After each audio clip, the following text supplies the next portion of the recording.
Halo, selamat pagi. Kembali dengan saya Alvin Lim. Saya saat ini sedang berada di Singapura. 2 hari saya ke Singapura untuk merayakan ulang tahun. Mau makan sama keluarga, istri dan anak di restoran di Singapura di Tampines. Tapi saat saya sedang makan di sini, saya teringat kepada teman-teman saya, saudara-saudara saya yang mungkin belum bisa makan enak seperti yang sedang saya lakukan sama keluarga saya. Saya mendapatkan banyak sekali WA, banyak sekali telepon dari korban-korban Wana Arta, terutama yang sudah lansia, yang sedang sakit dan yang sedang kesulitan secara keuangan. Pak Mahfud, kembali kepada Pak Mahfud, saya memberikan pesan Pak. Pak Mahfud ingat nggak sama video ini nih, video yang diputar ini? Digelapkan. Iya, uangnya itu gede, Pak. 15 triliun, Pak. Sudah dilaporkan kemana? Sudah, Pak. Sudah Di dibaretin. OJK malah difasilitasi, Pak, di OJK. OJK melakukan komunikasi. Iya, Pak. Di OJK sama difasilitasi malah. Sekarang mereka lari difasilitasi 15 triliun, iya. Pak, mereka, Pak. Tanggal 10 Desember mereka berkomunikasi dengan tersangka. Halo. Coba bayangin, Pak. Enggak, ini sudah mau keluar, sudah di pintu masuk tadi. Kamu Belum, di Pak. mana? Pak, bisa dibantu, Pak? Saya di gate di depan. Saya di Belum, pintu Pak. masuk tadi. Enggak, di belakangnya. Ini saya masih di masih. Nah, dalam video ini Pak, dari tahun lalu, Xinjia tahun lalu Pak, ini perayaan tahun baru Cina tahun lalu, jadi sekitar Februari nih ya Pak ya, di 2023 Pak, itu Bapak sudah bertemu dengan beberapa korban-korban Wana Arta Pak. Ya, Bapak sudah ketemu dengan beberapa korban-korban Wana Arta Pak. Ya, dan mereka sudah minta tolong Bapak nih di sini nih Pak ya. Dan sudah 1 tahun Pak berjalan Pak, 1 tahun berjalan. Dan 1 tahun kemudian di Desember Pak, Bapak lihat ini artikel ini lagi nih Pak sekarang. Nah, artikel ini Pak. Nah, di artikel ini Pak, ini Desember 1 tahun mereka kembali minta tolong lagi ke Bapak ya di media Pak. Mereka khusus kepada Bapak minta tolong Menko Polhukam Pak di sini Pak. Nah, kalau Bapak bilang waktu itu Bapak bisa berjasa terhadap Indosuria Pak, ya kan? Nah, saya mohon nih Pak, minta tolong Pak, walaupun Bapak, saya bukan kuasa hukum dari Wana Arta Pak, sebagai sesama manusia, saya bantu mereka untuk sampaikan lagi ke Bapak, ya kan? Kalau Bapak punya telinga, sebagai Menko Polhukam, pasti dong mendengarkan keluh kesah masyarakatnya. Karena kenapa? Bapak kan meminta mereka memilih Bapak, ya toh?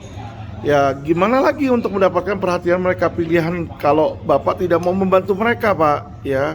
Jadi Pak, ditolong mereka Pak. Nah, Desember ini Bapak masih belum membantu mereka. Apa yang terjadi Pak? Beberapa lama kemudian kembali datang korban meninggal Pak. Kasihan loh Pak. Bapak 1 tahun gak bantu mereka. Ini masyarakat Indonesia, jiwa manusia hilang Pak di situ Pak. Jadi Pak, ini Bapak lihat video ini Pak. Bahkan yang pernapasan yang P3K Pak, ada orang P3K ya? Panggil ini orang kesehatan Pak. Tolongin Pak, tolongin.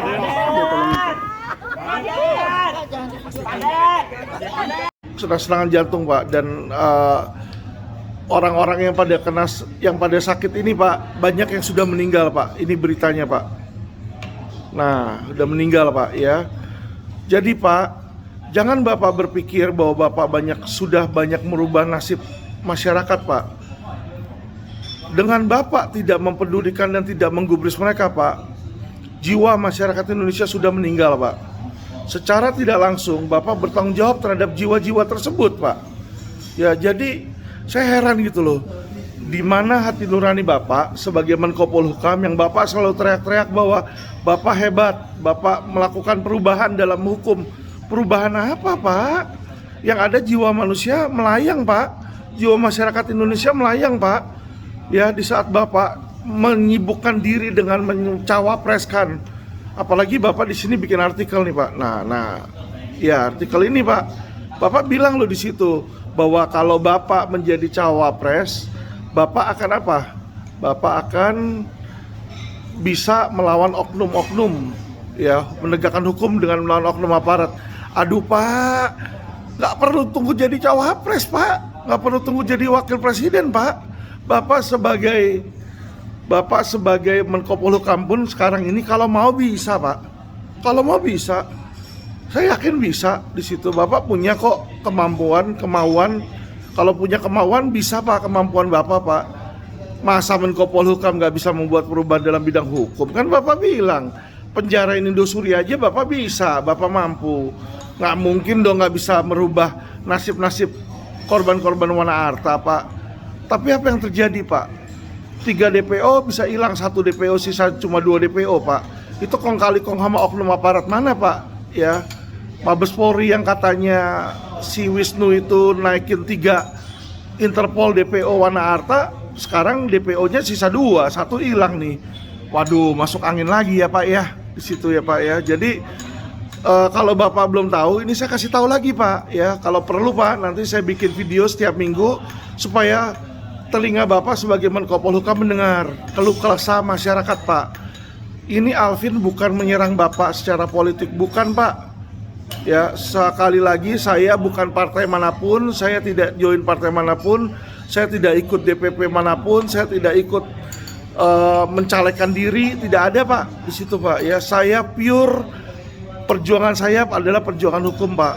Ya, dan khusus dalam kasus Wana Arta, saya tidak menerima komisi apapun Pak, karena saya bukan kuasa hukumnya. Tapi saya tergerak membantu mereka sebagai sesama manusia Pak. Bapak manusia juga toh, apalagi Bapak pejabat toh punya kemampuan. Ayolah Pak, bantu mereka. Kalau Bapak memang masih punya hati. Kalau Bapak nggak punya hati sebagai Menko Polhukam, Pak jangan harap Pak mau jadi wapres Pak. Saya yakin kok Pak, partai Bapak juga akan tergerus dalam waktu singkat. Oke Pak, selamat makan Pak. Ini yang sedang yang ada Pak, saya lagi mau makan dimsum di Singapura ini Pak ya. Bukan kabur loh Pak, bukan kabur Pak, merayak. Jadi saya nggak kabur Pak, jangan khawatir ya kan. Habis makan nggak lama nanti 1-2 hari saya balik ke Indonesia Pak. Saya cuma ngerayain ulang tahun di sini Pak. Kenapa? Pusing Pak ngerayain ulang tahun di Indonesia Pak ya. Banyak orang-orang membutuhkan di situ dan saya belum cukup tangan membantu.